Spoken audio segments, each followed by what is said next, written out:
Hi, I'm Chef Jeff Trombetta, and today we will be making black bean rice and chicken. Kind of like an arroz con pollo. Arroz con pollo. Alright, so what we have here is some nice chicken, alright? And what we're going to do is we're going to, now I have this pre-made so you can see, because it takes a long time. So we'll do it in stages. We'll show you how to do a quick soak on the black beans, how to cook the beans, and then when to add the rice, that kind of thing. But, okay, so you want your beans and rice. The goal here is to have them be colored, not just this white mixed with black. You know, have it kind of be all blended together. So I'm going to plate this for you, all right? And that's a good portion right there. And so I have my chicken. These are thighs, and I'm going to tell you how to season them, how to get that kind of color on them, and we'll put 2 down, all right? That's it. 2 thighs. That's a nice portion. All right. And this juice here, by the way, some of it's chicken fat. You can see it's a little yellow. I don't know how the lighting is, but that's from the annatto seasoning. We're going to season up some chicken and cook it up so I can show you. But I'm going to put a little bit of that right on. The chicken's kind of falling apart. That's nice. Right there. I'm actually going to put the rest in the rice and beans. I didn't cook the chicken with the rice and beans. But, okay, so so that's kind of yellow. That's gonna kind of darken it up a little bit too and accent the effect of the black beans. All right, that's it. You don't want to stir your rice too much because you make it gummy and mushy. So we will take some chopped parsley, right? Just to freshen it up a little bit, right? Not too rough, not over chopped, so it's kind of visible. And that's what we're going to be making, all right? And let's clean it up a little bit. There you have it. All right? Black bean, it's very flavorful, it's very aromatic. Because one of the things that we will be doing is how to flavor the rice with vegetables. You have onions and celery and carrots and parsnips, and kind of like making a soup. And still keep it a little soupy. So it's about timing your liquids so they're not completely absorbed by the beans and the rice. So that's what gets a little bit complicated actually. So let's do that. But first let's do a quick soak. Now a quick soak is dried beans, right? And twice the amount or 3 times the amount of water, right? So a good couple inches. That's probably even not enough, but you can see. But what we're going to do is we're going to bring that up to a boil, right? You could soak overnight, 8 to 15 hours or even longer, 24 hours. You don't want to soak them too long because they kind of actually ferment. And so the flame's on. That's just a soak. So in other words, what we're going to do there is we're going to bring them up to a boil, and then we're going to let them cool. And an hour at least, really a couple hours. And then we're going to drain them, and then we're going to cook them. All right, that's the quick soak. In other words, you don't want to let them boil and rumble in the water because the beans kind of protect themselves and lock themselves and prevent any kind of water from being absorbed. But if you let them steep in the hot water, in other words, let it slowly seep in, they soak much quicker, like in a couple hours. That's what I'm saying, as opposed to overnight. So that's the quick soak. And so we'll just kind of put that over here, out of the way, and do that. Now, let's get our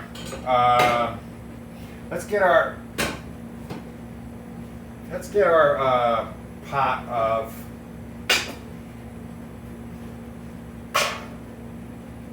beans. going. All right. So what we're going to do is we're going to take our beans. Now these have already been quick soaked. All right. They've been quick soaked. So you can see they're a little bit more plumper. They're soft. They're not tender. All right. Now, so what we're going to do is we're going to take them like that,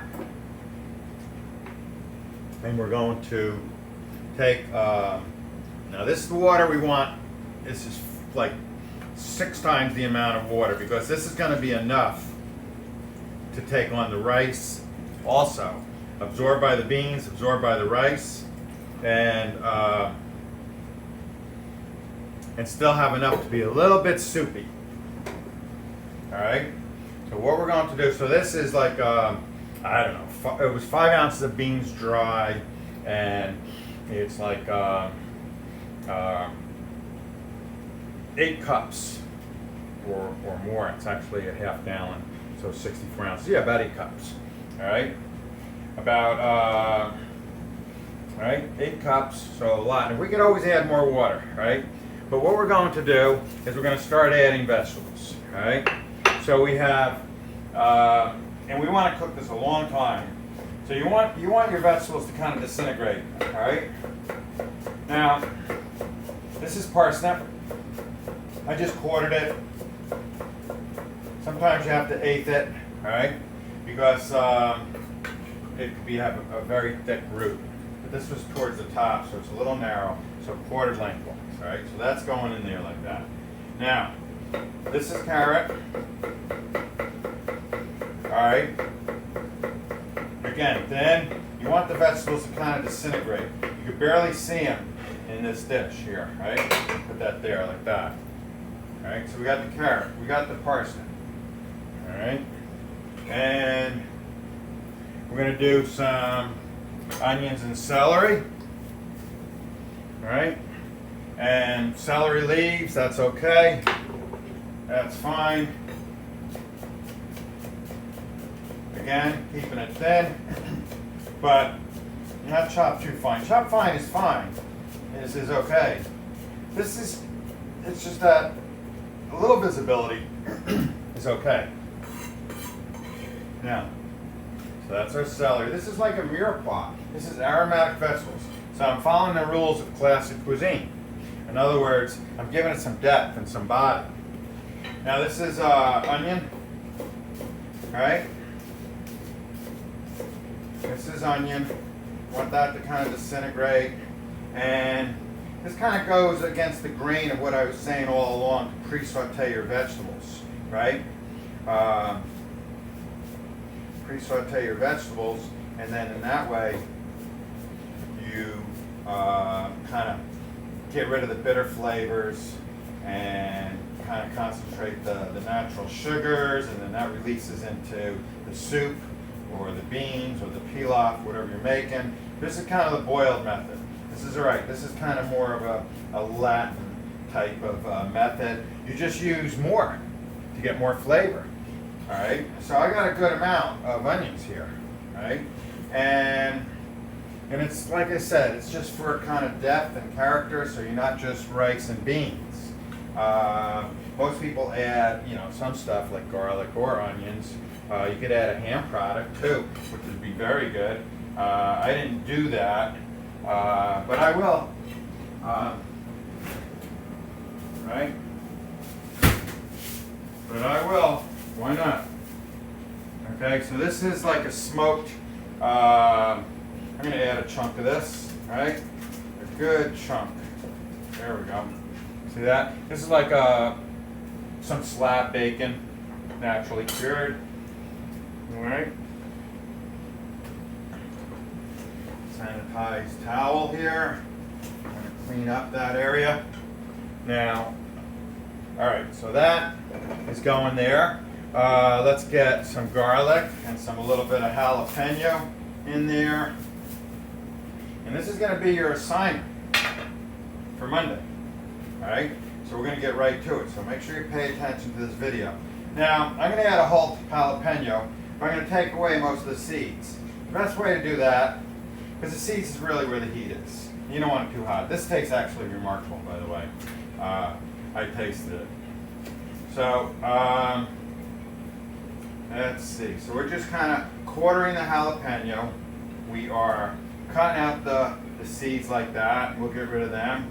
And in this too, you don't have to chop it real fine. A lot of it will kind of disintegrate, but I'm just kind of coming down on it nice and thin, so it's pretty small.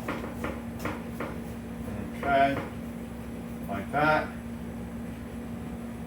That's going to be good. So you can see, you can imagine, I can even start to smell all these flavors starting to release as that water heats up. All right, and let's get rid of that.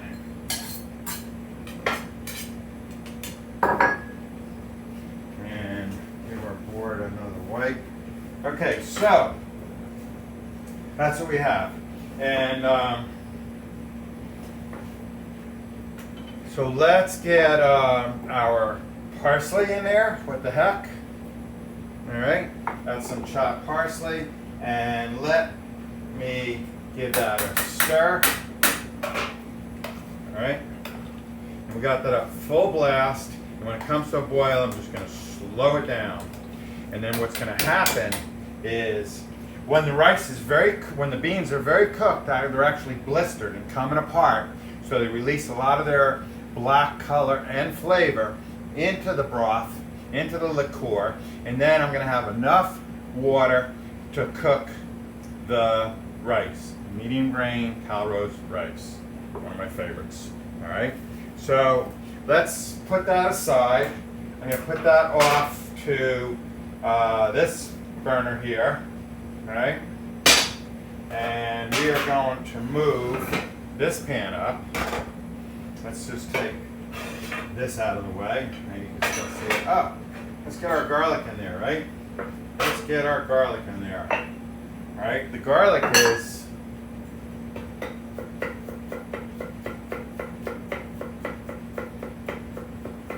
okay. I got 3 hefty cloves. All right, take note of how much I'm using. You estimate. All ratio cooking is what I teach. I do not teach recipes, and you know, you don't measure your cream in your coffee. You don't measure your milk in your cereal. You don't measure your butter in a pan for sauteing chicken breast, right? And as you slowly learn how to cook, you become more and more advanced. Okay, so that's our garlic. Whoops, get over there. All right, so that's pretty nice. Now, let's get some flame on there and a little regular plain oil in there. It doesn't matter that it's olive oil and all that. All that flavor will be kind of cooked off and burned off. But what's important here is that we season our chicken thighs properly and we get nice color. If you notice the color that I got on my chicken here, all right, I got it kind of covered with parsley, but if you notice that color, and that's beautiful chicken. Look at that, pieces falling right off the bone, and that's nice. That's nice. That's kind of like a jerk. I kind of went like a jerk season. All right, my beans are going over here, by the way. So this is a quick soak, right? They were boiling. You boil them a couple minutes, then you let them cool, covered, and they steep. We're going to drain that water, all right? And then we're going to add more water, and you're going to get what I have going on in this pan here, all right? When that comes up to a boil, let's turn it down. You know, all your aromatic vegetables and that kind of thing, all right? You're going to season it up later, but I'll put a little bit of salt in here for a head start. And you can use stock. I used water. So let's see what we have here, all right? You can see that. Let's get a little closer. I'm going to turn that down so it doesn't get too hot. And let's get our towel ready. Okay, expose the breast. Now, just so the spices are a little clingy, I'm going to add a little bit of oil, all right? And we're going to add, I'm going to add, where's my paprika? I don't have my paprika. Uh-oh. We got to get paprika.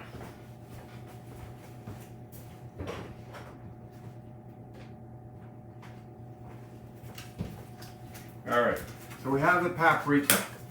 And this you can be a little generous with. This is made from pimento, dried pimento, but it's nice. It gives color. It doesn't give a lot of flavor. It gives a nice subtle pepper flavor is what it does. I really like in the annatto. That gives it kind of a yellow. That's what they actually use to color yellow cheddar, American cheddar. Different countries use different coloring spices. Turmeric's commonly used, saffron's commonly used. But annatto seed is also called achiote. Okay? And and so we're going to do a little bit of ginger. So this is going to kind of have a jerk characteristic to it, right? These are common ingredients in a jerk. This is kind of islandy flavor. The beans and the rice are kind of islandy, right? This is a little marjoram or oregano, pretty much the same thing. I think marjoram's like wild oregano or something like that, but very similar. Okay, so we got a little bit of oregano and a little bit of allspice, all right? Not too much. Okay, that's common in jerk, all right? Now, so now we got a good coating of spices. Oh, and I'll add some salt, all right? Pat that in there, all right?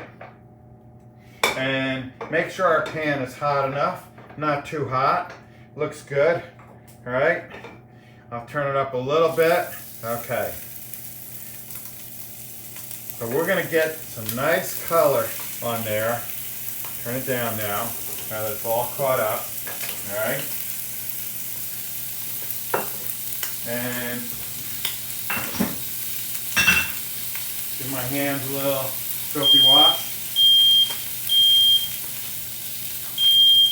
And close this smoke alarm off. There we go. Everything's happening. So make sure that's loose. Always start out with a hot pan so your items stay kind of loose, right? And so now we got that going, all right? And we got this going, okay? It's steaming up, but it's just not out of boil yet. Turn down. So what's going to happen here to this chicken is we're going to get nice color, right? And then I'm going to flip it over and I'm going to put it in a 350, 375 degree oven. I might even cover it. And that's how I got all that juice. But then you got to uncover it later to get the skin crisp back up. Okay? So you got to play with it a little bit. So you follow that? So we quick soaked our beans. They're over there just steeping in the hot water. Then we took our vegetables, aromatic vegetables, a good array, and we added some bacon, or a big piece of smoked pork, bacon being the belly, and take our soaked beans with new water, enough water for the beans to absorb, enough water for we left to cook the rice, not until the beans are done. All right, the beans are fully cooked. They could take the heat. Then we started cooking our chicken, and we bring this back up so you can see it. And we're going to look for color. All right, so we're going to peek.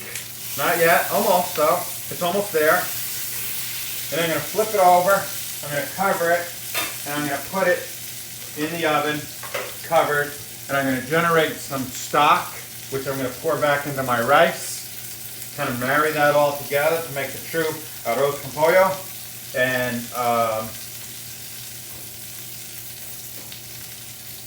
so that's what happened. So let me just flip this, right?